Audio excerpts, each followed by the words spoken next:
وقال تبارك وتعالى في سورة أخرى: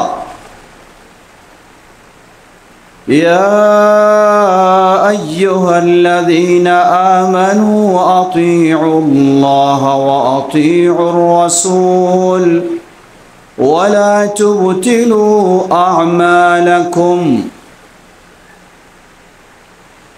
وصح عن النبي صلى الله عليه وسلم أنه قال: من يعش منكم بعدي فسيرى اختلافا كثيرا فعليكم بسنتي وسنة الخلفاء الراشدين المهديين تمسكوا بها وعضوا عليها بالنواضد وإياكم ومحدثات الأمور فإن كل محدثة بدعة وكل بدعة ضلالة وكل ضلالة في النار. رواه أصحاب السنن. الحمد لله। শুরুতে আবারও প্রশংসা জ্ঞাপন করছি সেই আল্লাহ সুবহানাহু ওয়া তাআলার, যিনি আমাদেরকে তার দ্বীনের পথে কবুল করেছেন, যিনি আমাদেরকে তার দ্বীনের পথে চলা সহজ করে দিয়েছেন। সেই আল্লাহ সুবহানাহু ওয়া তাআলার প্রশংসা জ্ঞাপনার্থে বলি আলহামদুলিল্লাহ। আরো প্রশংসা জ্ঞাপন করছি সেই আল্লাহ সুবহানাহু ওয়া তাআলার, যে আল্লাহ এই বাগান বাড়িতে একটি অকল্পনীয় পরিবেশ তৈরি করে দিয়েছেন। এই বাগান বাড়িতে মসজিদ হবে এমনটি হয়তো কারো চিন্তাও ছিল না। কিন্তু শুধু মসজিদ নয়, এখানে তৈরি হয়েছে সেই মসজিদ, যেই মসজিদে সালাত হবে, বাইতুল্লাহিল হারাম, সেই কাবা, মসজিদে নববী, যেভাবে সালাত আদায় হয় সেইভাবেই সঠিক পদ্ধতিতে সালাত আদায় হবে এই মসজিদে। আলহামদুলিল্লাহ, এটি হলো সেই মসজিদ, আসফা জামিয়া মসজিদ কমপ্লেক্স। আজকে এই জুমার খুতবার মধ্য দিয়ে আমরা এই মসজিদের ইবাদত শুরু করছি। আলহামদুলিল্লাহ, আল্লাহ সুবহানাহু ওয়া তাআলার ওই যাবতীয় প্রশংসা, যিনি এই কাজকে আমাদের জন্য সহজ করে দিয়েছেন। তিনি সহজ না করলে আমাদের জন্য কখনোই সহজ হতো না। তিনি সহজ করে দিয়েছেন। অত্র এলাকার প্রভাবশালী সুপ্রসিদ্ধ ব্যক্তি আমাদের ভাই মাহবুব আলম এবং তার পরিবারের পক্ষ থেকে এখানে 42% এই কমপ্লেক্সের জন্য জায়গা দিয়েছেন। আলহামদুলিল্লাহ, তাদের জায়গা পেয়েই কুষ্টিয়া জেলা জমিয়ত আহলে হাদিসের সম্মানিত সভাপতি জনাব শেখ শহীদুল ইসলাম সাহেব এবং সাধারণ সম্পাদক ডক্টর মোহাম্মদ সাইফুল্লাহ আল খালিদ,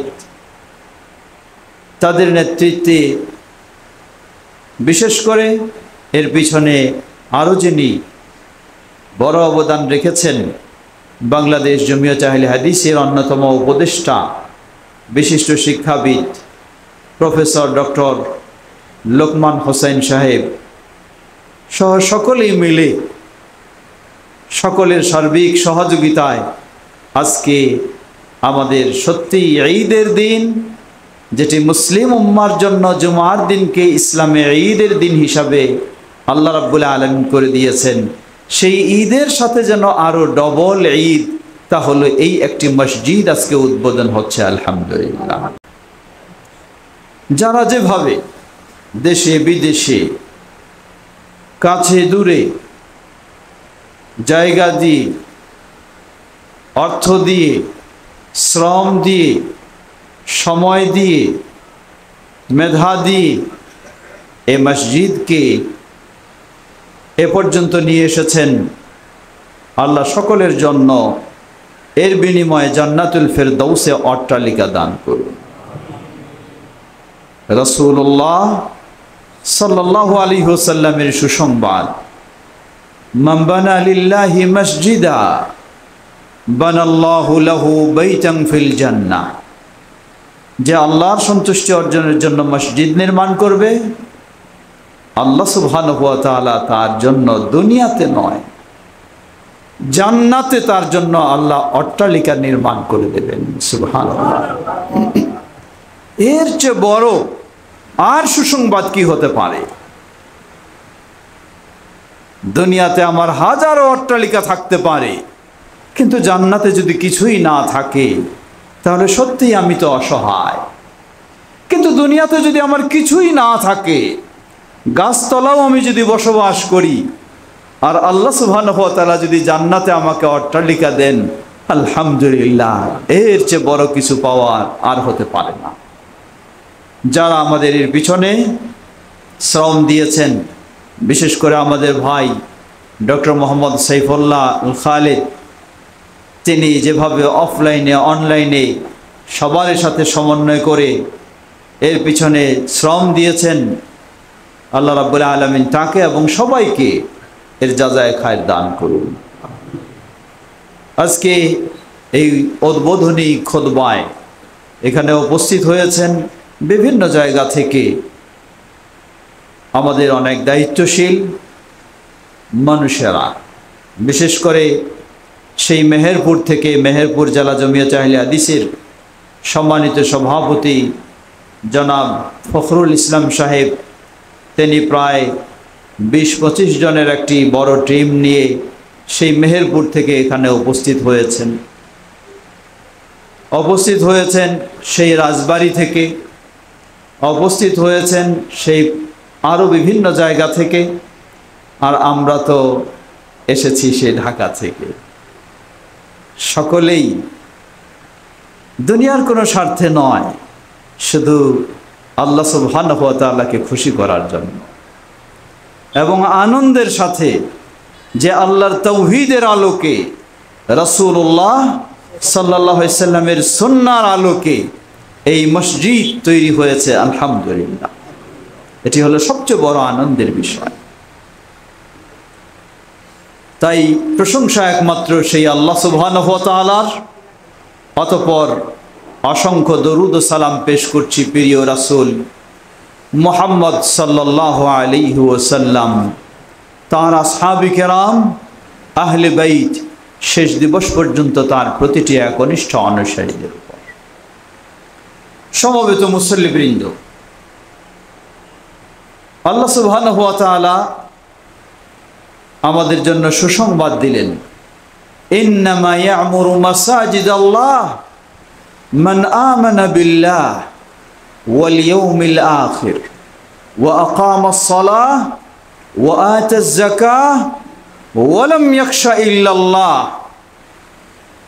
এই মসজিদগুলি নির্মাণ করবে তারাই, এই মসজিদগুলি পরিচালনা করবে তারা, এই মসজিদগুলির সেবা দেবে তারা, যার মাঝে 5টি বৈশিষ্ট্য থাকে।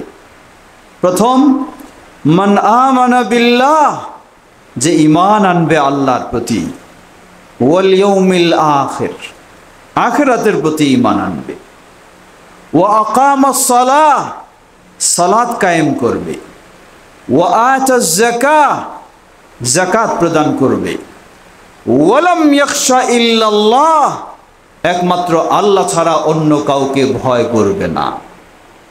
যার মাঝে এই 5টি বৈশিষ্ট্য রয়েছে, তারাই অধিকার রাখে, তারাই দাবি রাখে এই মসজিদ পরিচালনা করার, মসজিদ নির্মাণের, মসজিদ দেখাশোনার, মসজিদের সেবা দেওয়ার।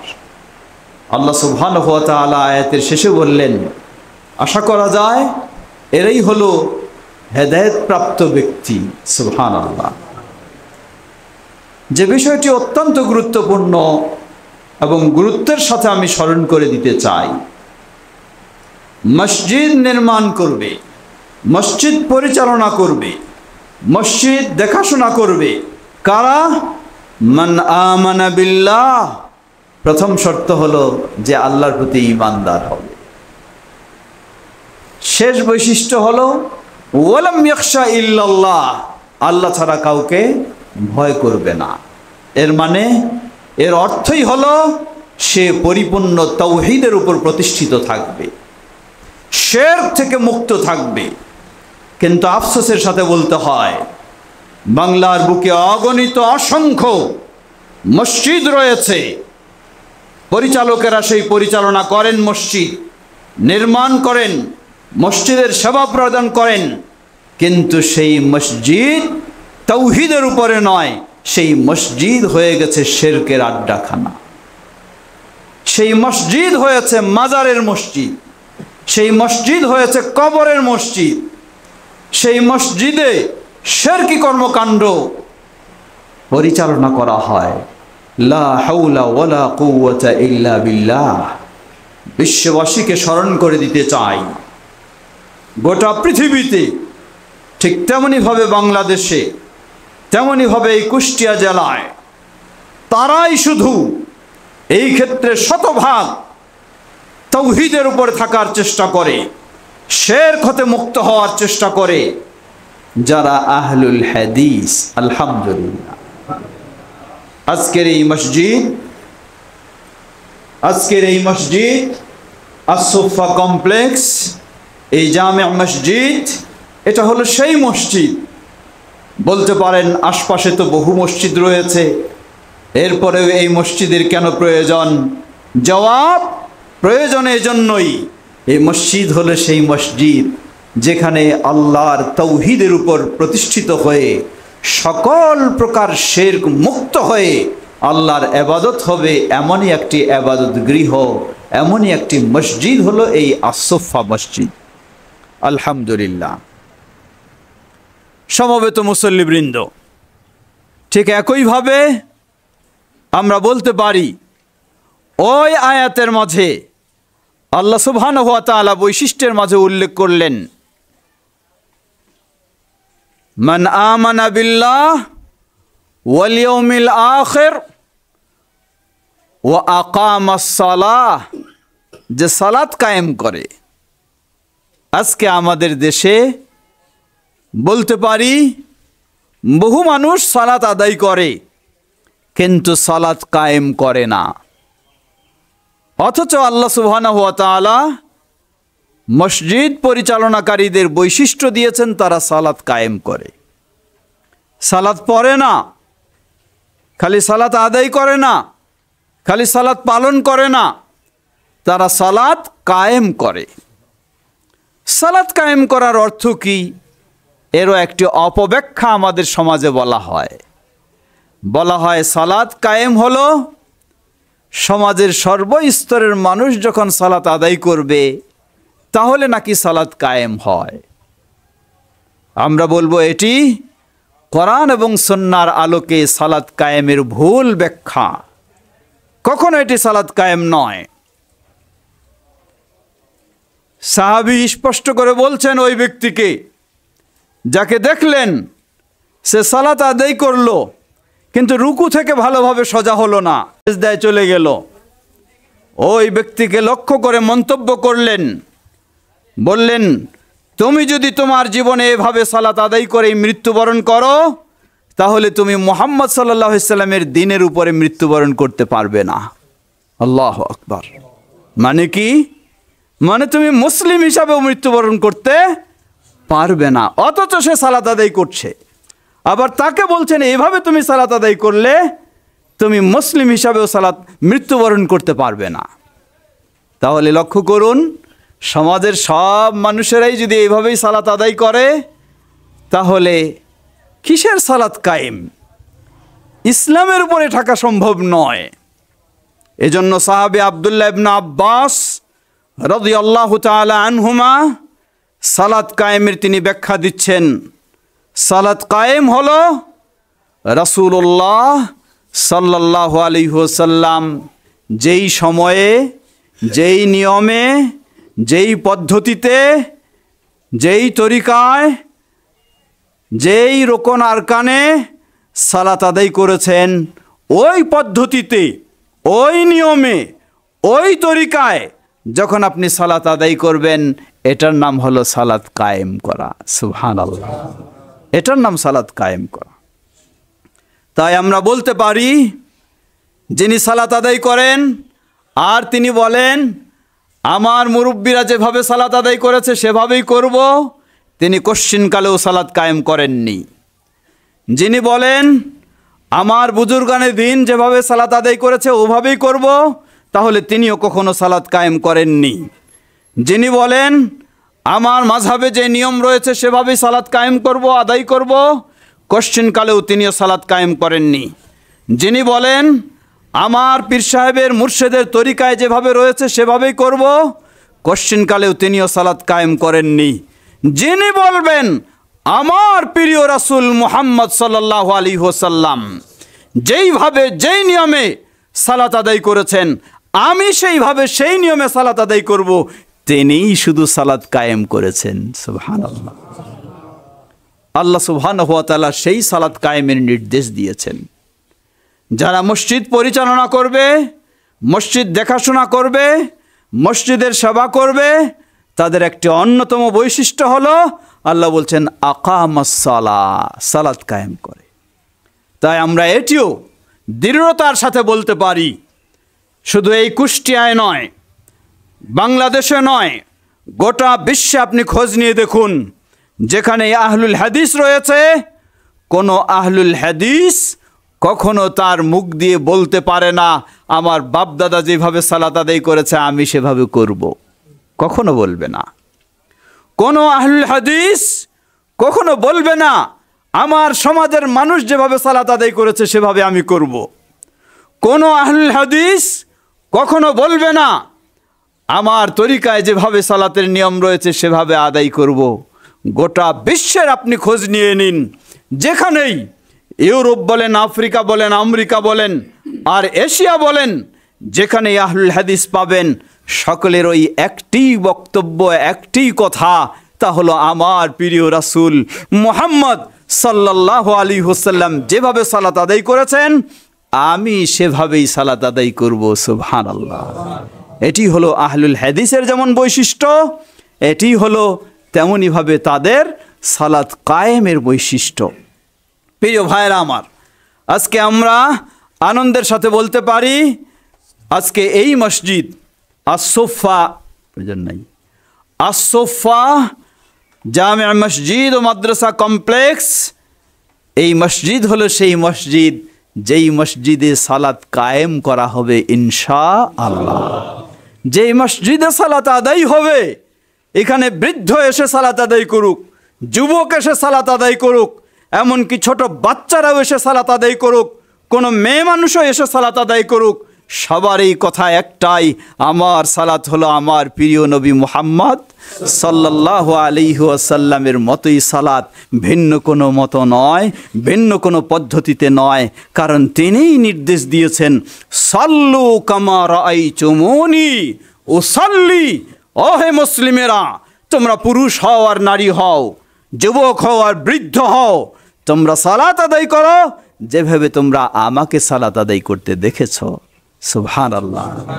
এটি যেমনই রাসূলুল্লাহ সাল্লাল্লাহু আলাইহি ওয়াসাল্লামের নির্দেশ, তেমনিভাবে পৃথিবীর বুকে যেখানেই কোনো আহলুল হাদিস নির্দ্বিধায় নিঃসংকোচে সে এই নির্দেশকে মেনে নিতে সবসময় প্রস্তুত রয়েছে। এটি হলো আহলুল হাদিসদের অন্যতম বৈশিষ্ট্য, যেই বৈশিষ্ট্য আপনি আর কারো মাঝে খুঁজে পাবেন না। আল্লাহ রাব্বুল আলামিন আমাদেরকে এই বৈশিষ্ট্যের উপরে অবিচল থাকার তৌফিক দান করুন, এবং এই বৈশিষ্ট্যের উপরেই যেন আমরা সকলকে দাওয়াত জানাতে পারি। আল্লাহ আমাদের সে তৌফিক দান করুন। আমাদের দেশ সহ গোটা পৃথিবীর মুসলিমদেরকে আল্লাহ সেই বৈশিষ্ট্যের পথেই কবুল করে নিন।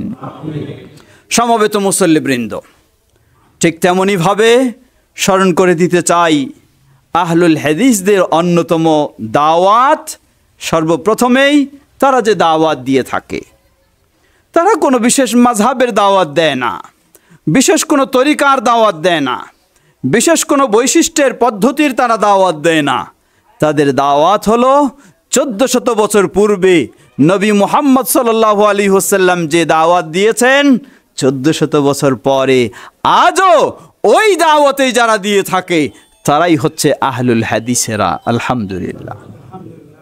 সুতরাং কেউ হয়তো ভাববেন, কেউ হয়তো বলবেন, কেউ হয়তো মনে করবেন এটি আবার কোন মসজিদ হলো, এর কি ভিন্নতা রয়েছে, এর কি ভিন্ন দিক রয়েছে? জবাব, না, এই মসজিদের তেমন কোনো ভিন্নতা নেই, তেমন কোনো ভিন্ন দিক নেই, কিন্তু একটি দিক রয়েছে, সেটাই হলো নবী মুহাম্মদ সাল্লাল্লাহু আলাইহি ওয়াসাল্লাম, খোলাফায়ে রাশিদিন, সাহাবায়ে কেরাম, তারা যেভাবে ইসলাম মেনে চলেছেন এই মসজিদে সেভাবেই ইসলাম মেনে চলার চেষ্টা করা হয়। আলহামদুলিল্লাহ। এটি হলো এই মসজিদের অন্যতম বৈশিষ্ট্য। আল্লাহ সুবহানাহু ওয়া তাআলার কাছে দোয়া করছি, আল্লাহ রাব্বুল আলামিন আমাদের এই মসজিদকে কবুল করে নিন এবং এই মসজিদের মাধ্যমে আশপাশে গোটা কুষ্টিয়া জেলা বলি অথবা আরও যতদূর রয়েছে সকলকেই সেই তৌহিদ ও সুন্নাহর পথে আল্লাহ ফিরে আসার তৌফিক দান করুন। সমবেত মুসল্লিবৃন্দ, বিশেষ করে বলতেই হয় বর্তমান আন্তর্জাতিকভাবে বিভিন্ন পরিবেশ পরিস্থিতি, আমরা অত্যন্ত বেদনাদায়ক পরিস্থিতির দৃশ্যগুলি আমরা দেখছি। সেই নির্যাতিত মাজলুম ফিলিস্তিনবাসী, কিভাবে তারা আজকে নির্যাতিত, কিভাবে তারা আজকে নিজের ঘরে তাদেরকে হত্যা করা হচ্ছে, তাদেরকে বিতাড়িত করা হচ্ছে, গোটা বিশ্ববাসী আজকে দেখছে। সবাই নিন্দা জানায় কেবলমাত্র সেই ঘাতক সন্ত্রাসী ইহুদি ছাড়া এবং তাদের দোসর যারা সেই মুশরিক প্রতিমা পূজারী তারা ছাড়া। সেই সাথে খ্রিস্টান যারা তারাও এর নিন্দা জানায়। সত্যি এটি হৃদয় বিদারক। মুসলিম না হলেও কোনো মানুষ হিসাবে এটিকে মেনে নিতে কেউ পারে না যে নিজ জন্মভূমি, নিজ দেশ থেকে তাদেরকে এভাবে নির্যাতন ও নিপীড়ন করে বিতাড়িত করা হবে, এভাবে নির্মূল করা হবে, এটি কেউ মেনে নিতে পারে না। কিন্তু এরপরেও করার কিছুই নেই। দেখি আমরা, কষ্ট অনুভব করি, কিন্তু এই দূর থেকে এই আন্তর্জাতিক জটিলতার কারণে করার কিছুই সুযোগ থাকে না। শুধু দোয়া করা আল্লাহ সুবহানাহু ওয়া তাআলার কাছে, আল্লাহ তাদেরকে হেফাজত করুন, সেই ফিলিস্তিন মুসলিম রাষ্ট্রকে আল্লাহ সুপ্রতিষ্ঠিত করুন এবং সেই সন্ত্রাসী ইহুদিদেরকে তাদের ষড়যন্ত্রেই আল্লাহ তাদেরকে ধ্বংস করুন।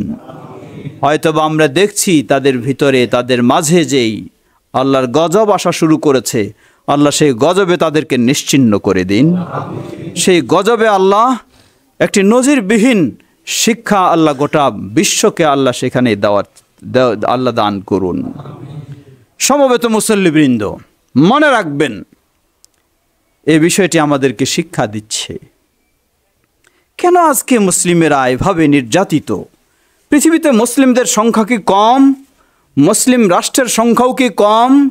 মুসলিম শাসকের সংখ্যাও কি কম? না, কোনোটাই কম নয়। তাহলে কেন?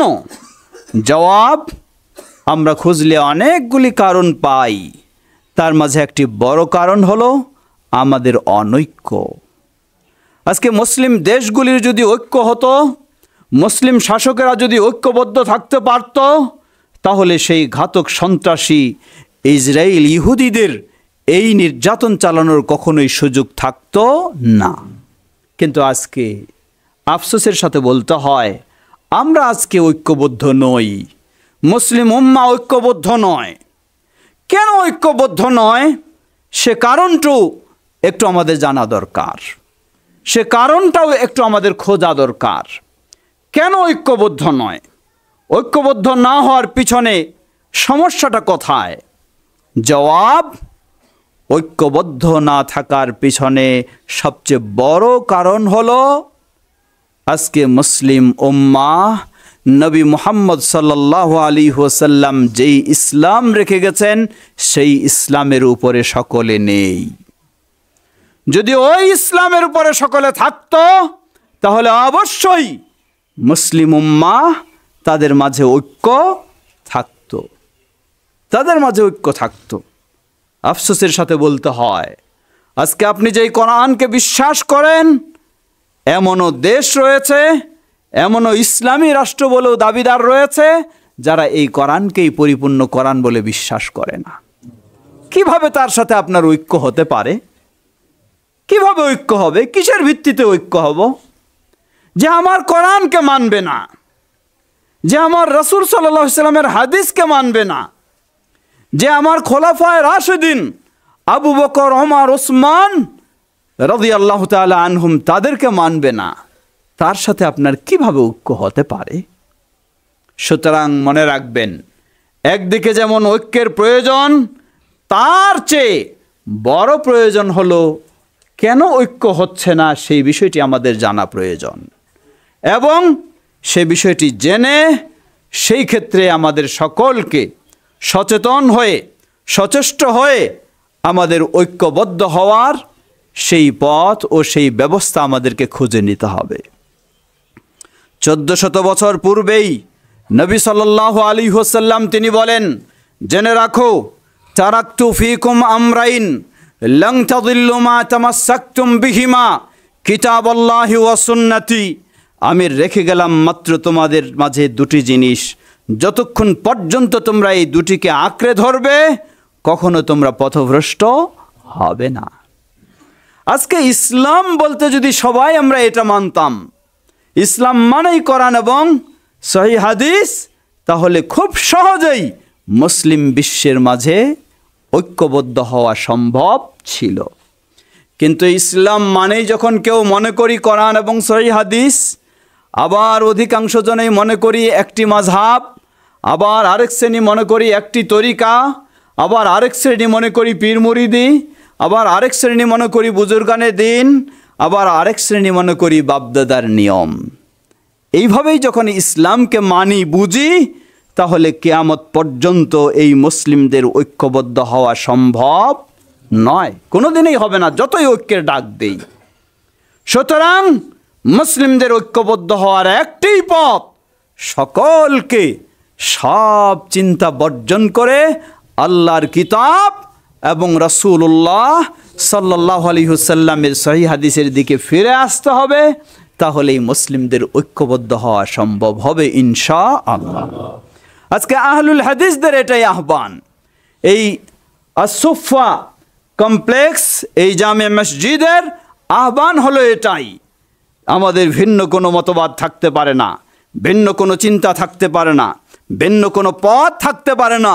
মুসলিম বলে পরিচয় যখন দেব, তখন সবাইকে ইসলাম মানতে হবে কোরআন এবং সহিহ হাদিসের আলোকে, তাহলেই সম্ভব হবে আমাদের মাঝে ঐক্যবদ্ধ হওয়া। আল্লাহ আমাদের সকলকে সে পথেই অগ্রসর হওয়ার তৌফিক দান করুন। আলহামদুলিল্লাহ, আলহামদুলিল্লাহ রাব্বিল আলামিন, ওয়াসসালাতু ওয়াসসালামু আলা আবদিল্লাহি ওয়া রাসূলিহি নবিয়িনা মুহাম্মদ ওয়া আলা আলিহি ওয়া সাহবিহি আজমাইন, আম্মা বাদ। সমবেত মুসল্লিবৃন্দ, সুতরাং একদিকে যেমন আল্লাহ সুবহানাহু ওয়া তাআলার কাছে দোয়া করি, হে আল্লাহ, গোটা বিশ্বের মুসলিমদেরকে কোরআন এবং সহিহ হাদিসের আলোকে ঐক্যবদ্ধ হওয়ার তৌফিক দান করুন। গোটা বিশ্বের মুসলিমদেরকে তাওহীদ ও সুন্নাহর আলোকে ঐক্যবদ্ধ হওয়ার তৌফিক দান করুন। সেই সাথে সাথে গোটা বিশ্বের মুসলিমদেরকে আহ্বান জানাই, আসুন আমরা সেই ইসলামে ফিরে আসি যেই ইসলাম রেখে গেছেন আমাদের প্রিয় নবী মুহাম্মদ সাল্লাল্লাহু আলাইহি ওয়াসাল্লাম। সেই ইসলাম হলো কোরআন এবং সহিহ হাদিসের ইসলাম। সেই ইসলাম বাপদাদার ইসলাম নয়, সেই ইসলাম কোনো মাযহাব তরিকার ইসলাম নয়, সেই ইসলাম পীর মুরিদির ইসলাম নয়, সেই ইসলাম কোনো সামাজিকতার ইসলাম নয়, সেই ইসলাম কোনো রসম রেওয়াজের ইসলাম নয়। সেই ইসলাম হলো মা ক্বাল আল্লাহ ওয়া ক্বাল রাসূলুল্লাহ, যা আল্লাহ বলেছেন এবং আল্লাহর রাসূল মুহাম্মদ সাল্লাল্লাহু আলাইহি ওয়াসাল্লাম বলেছেন। সেই ইসলাম, আমরা যেন সেই ইসলামের প্রতি ফিরে আসতে পারি। আহলুল হাদিসদের সেই আহ্বান, তাহলেই আমাদের সম্ভব হবে ঐক্যবদ্ধ হওয়া, সম্ভব হবে দুনিয়ার জীবনে সফলতা লাভ করা এবং আখিরাতের জীবনে সফলতা লাভ করা ইনশাআল্লাহ। আল্লাহ সকলকে সে তৌফিক দান করুন। সমবেত মুসল্লিবৃন্দ, এরপরেই স্মরণ করে দিতে চাই, আজকে যারা আমরা বিভিন্ন দিক থেকে আজকের এই মসজিদে সমবেত হয়েছি, সত্যি এটি অত্যন্ত আনন্দের বিষয়। যা প্রথমে আমি বলেছি, একদিকে মুসলিম উম্মার জন্য সাপ্তাহিক ঈদ হলো জুমার দিন, বিশেষ করে আজকে আমাদের আরও বিশেষ ঈদ হলো এমন একটি আল্লাহর ঘর আজকে শুরু হলো, উদ্বোধন হলো এই জুমার খুতবার মাধ্যমে, যেই আল্লাহর ঘরে সত্যিকারী সেই আল্লাহর তৌহিদের আলোকে শিরক মুক্ত হয়ে রাসূলুল্লাহ সাল্লাল্লাহু আলাইহি সাল্লামের সুন্নাহর আলোকে বেদা মুক্ত হয়ে এই ঘরেই ইবাদত হবে। এজন্য এটি হলো আমাদের অত্যন্ত একটি বড় আনন্দের বিষয়, এটিও একটি আমাদের ঈদের বিষয়। আলহামদুলিল্লাহ, আল্লাহ সুবহানাহু ওয়া তাআলার কাছে আবারও চাচ্ছি, আল্লাহ এই মসজিদকে কবুল করে নিন। যারা যেভাবে জায়গা দিয়ে, অর্থ দিয়ে, শ্রম দিয়ে, নেতৃত্ব দিয়ে এটাকে এ পর্যায়ে নিয়ে এসেছেন, আল্লাহ সকলের এই অবদানকে কবুল করে নিন। সেই সাথে আমাদের কর্তব্য হলো কয়েকটি কর্তব্য। প্রথম, মসজিদ নির্মাণ করা অনেক সময় সহজ হতে পারে, কিন্তু বড় কাজ হলো মসজিদকে সুন্দরভাবে আবাদ করা। মসজিদ কত সুন্দর দেখছি আমরা, কত চাকচিক্য আকর্ষণীয় মসজিদ দেখি, কিন্তু দেখা যায় মসজিদ এতই সুন্দর, উপরে নিচে সব টাইলস করা, মার্বেল পাথর বসানো, এসি, আরও কত কিছু রয়েছে, কিন্তু মসজিদের মুসল্লি নেই, অথবা মুসল্লি থাকলেও মুসল্লির সালাত নেই, নামকা ওয়াস্তে খালি উঠা আর বসা এই সালাত হয়। তাই আমাদের লক্ষ্য রাখতে হবে মসজিদ যেন আমরা সেভাবেই আবাদ করতে পারি। এক হলো মসজিদ যেন মুসল্লি ভরপুর হয়, দ্বিতীয় মসজিদের মান যাই থাকুক না কেন মুসল্লিদের মান যেন আমরা সুন্দর করতে পারি। রাসূলুল্লাহ সাল্লাল্লাহু আলাইহি ওয়াসাল্লামের সালাতের পদ্ধতি যেন আমরা মুসল্লিদের মাঝে দেখতে পাই, সেই চেষ্টা আমাদেরকে অবশ্যই অব্যাহত রাখতে হবে ইনশাআল্লাহ। দ্বিতীয় বিষয়, অনেক সময় প্রাথমিকভাবে সবাই উৎসাহী থাকি, আগ্রহী হই, কিন্তু দেখা যায় পরবর্তীতে পারস্পরিকভাবে কিছু ভুল বুঝাবুঝির কারণে ঐক্যবদ্ধ থাকা সম্ভব হয় না। তখন এই কাজের ব্যাঘাত ঘটে, গতি নষ্ট হয়ে যায়। তাই সকলকে অনুরোধ জানাবো, সন্তুষ্ট অর্জন করবেন একমাত্র আল্লাহ সুবহানাহু ওয়া তাআলার। আমি সভাপতি বা আমি সেক্রেটারি বা আমি আরও কিছু, অথবা আমাকে কেন বানানো হলো না, এই সব জটিলতায় যেন আমরা কেউ না যাই। আমরা চেষ্টা করব আমার নামটা আল্লাহ সুবহানাহু ওয়া তাআলার কাছে আছে কি না এটুকু নিশ্চিত হওয়ার চেষ্টা করব। আল্লাহর কাছে যদি আমার নাম থাকে আর কারো কাছে যদি না থাকে, আলহামদুলিল্লাহ আমি সফল। কিন্তু আল্লাহর কাছে যদি আমার নাম না থাকে, দুনিয়ার হাজারো তালিকায় যদি আমার নাম থাকে, আমি কোনো সফল হতে পারবো না। তাই আমরা সবাই যখন আল্লাহর সন্তুষ্টি অর্জনের উদ্দেশ্যে কাজ করার চেষ্টা করব, তখনই আমাদের আন্তরিকতা বৃদ্ধি পাবে, আমাদের ভালোবাসা বৃদ্ধি পাবে, আমাদের ঐক্যবদ্ধ হয়ে অগ্রসর হওয়াটা আমাদের জন্য সহজ হবে। সেই আহ্বানেই আমি সকলকে জানাচ্ছি। এজন্যই প্রয়োজন আহলুল হাদিসেরা, ভালো কথা আপনি একা একাই দাওয়াত করবেন, অসুবিধা নেই, কিন্তু একা একাই দাওয়াতি কাজ করে অনেক জটিল পরিবেশে আপনি টিকে থাকতে পারবেন না। এজন্যই ইসলামের নির্দেশ অনুযায়ী ঐক্যবদ্ধ হয়ে আপনাকে দাওয়াতি কাজ করতে হবে। সেই ঐক্যবদ্ধ হওয়ার একটি প্ল্যাটফর্ম 1946 সালে আল্লামা আব্দুল্লাহিল কাফি আল কুরাইশি রাহিমাহুল্লাহ বাংলার আহলুল হাদিসদেরকে একটি প্ল্যাটফর্ম উপহার দিয়ে গেছেন। আলহামদুলিল্লাহ, আল্লাহ তাকে জান্নাতুল ফেরদাউস নসিব করুন। অতঃপর আল্লামা প্রফেসর ডক্টর মোহাম্মদ আব্দুল বারী রাহিমাহুল্লাহ সেই দীর্ঘ 43 বছর সেই প্ল্যাটফর্মের সুযোগ্য নেতৃত্বে পরিচালনা করে এসেছেন। এভাবেই চলছে। বর্তমান সেই প্ল্যাটফর্মের সভাপতির দায়িত্ব পালন করছেন অধ্যাপক ডক্টর আবদুল্লাহ ফারুক হাফেজাহুল্লাহ। আমাদের উচিত হবে সকলেই কুষ্টিয়া জেলা জমিয়ত যেভাবে সুন্দরভাবে আঞ্জাম দিয়ে যাচ্ছে, সবাই আমরা ওই প্ল্যাটফর্মে ঐক্যবদ্ধ থেকে আমাদের যদি দাওয়াতি কাজ করে যাই তাহলে ইনশাআল্লাহ আমরা আরও বেশি সফলতা অর্জন করতে পারবো ইনশাআল্লাহ। সমবেত মুসল্লিবৃন্দ, শেষ বিষয় বলতে চাই, তা হলো আপনি যতই ভালো হন, আপনার কাজ যতই সুন্দর হোক, হয়তোবা অনেক সময় মানুষ এটা নাও বুঝতে পারে, আপনাকে ভুলও বুঝতে পারে। কেনই বুঝবে না? মক্কার পরিবেশে সবচেয়ে যে মানুষটি ভালো ছিলেন, যার চেয়ে ভালো মানুষ মক্কার পরিবেশে ছিল না, তিনিই তো ছিলেন মুহাম্মদ সাল্লাল্লাহু আলাইহি ওয়াসাল্লাম। কিন্তু তিনি যখন তাওহীদের পক্ষে কথা বললেন, শিরকের বিরুদ্ধে কথা বললেন, তিনি যখন এই ইসলামের পক্ষে কথা বললেন, সেই ভালো মানুষটাকেও মক্কার পরিবেশে আর ভালো থাকতে দেয়নি। সেই মানুষটাকেও বহু অপবাদ দিয়েছে, সেই মানুষটাকেও বহু বিভিন্ন রকমের মিথ্যা গালিগালাজ করেছে। এমনকি মুহাম্মদ সাল্লাল্লাহু আলাইহি ওয়াসাল্লামকে মক্কা ত্যাগ করে মদিনায় হিজরত পর্যন্ত করতে হয়েছে। যদি মুহাম্মদ সাল্লাল্লাহু আলাইহি ওয়াসাল্লামের ক্ষেত্রে এই হয়, তাহলে আমি যখন মুহাম্মদ সাল্লাল্লাহু আলাইহি ওয়াসাল্লামের পথে চলবো, তাহলে আমার ক্ষেত্রেও তো হওয়াটা ব্যতিক্রম নয়, হতেই পারে। যারা জানে না মুহাম্মদ সাল্লাল্লাহু আলাইহি ওয়াসাল্লাম বলতেন, তারা আমাকে কষ্ট দিচ্ছে, কিন্তু তারা বুঝে না, তারা জানে না। একই হতে পারে এই আসুফা মসজিদকে যারা জানে না, যারা বুঝে না, তারা মসজিদকে বলুন অথবা আপনাকে বলুন, বহু বাধা বিপত্তি সৃষ্টি করতে পারে, বহু কথাও বলতে পারে। এই ক্ষেত্রে আপনার কর্তব্য হবে, কারো সাথে আমরা তর্কে জড়িয়ে যাব না, কারো সাথে আমরা সংঘর্ষে জড়িয়ে যাব না। আমরা সকলকে সুন্দর কথায়, কোরআন এবং সুন্নাহর সুন্দর পথে দাওয়াত জানাবো। সকলকে সুন্দর ভাষায়, সুন্দর আচরণে তাওহীদ ও সুন্নাহর পথে আমরা দাওয়াত জানাবো। আমরা সকলকে ধৈর্যের সাথে মোকাবেলা করার চেষ্টা করব, ধৈর্যের পরিচয় দেব, এবং সবচেয়ে বড় অস্ত্র হলো আল্লাহ সুবহানাহু ওয়া তাআলার কাছে বেশি বেশি দোয়া করা। কারণ আল্লাহ রাব্বুল আলামিন যদি হৃদয়টা পরিবর্তন করে দেন, তাহলে ওমর ইবনুল খাত্তাবের হৃদয় যেমন পরিবর্তন হয়েছিল, আপনাকে যারা বাধা দিতে আসছে, আপনাকে যারা গালিগালাজ করে, আপনাকে যারা বিভিন্ন রকমের সমস্যা সৃষ্টি করে, আল্লাহ এই হৃদয়টা পরিবর্তন করে দিলে সে আপনার শত্রু নয়, আপনার বন্ধুতে পরিণত হতে দেরি লাগবে না। সুতরাং আল্লাহর কাছে আমরা তাদের হেদায়েতের জন্য বেশি বেশি দোয়া করব। এটাই হলো বাংলাদেশ জমিয়তে আহলে হাদিসের মানহাজ ও পদ্ধতি।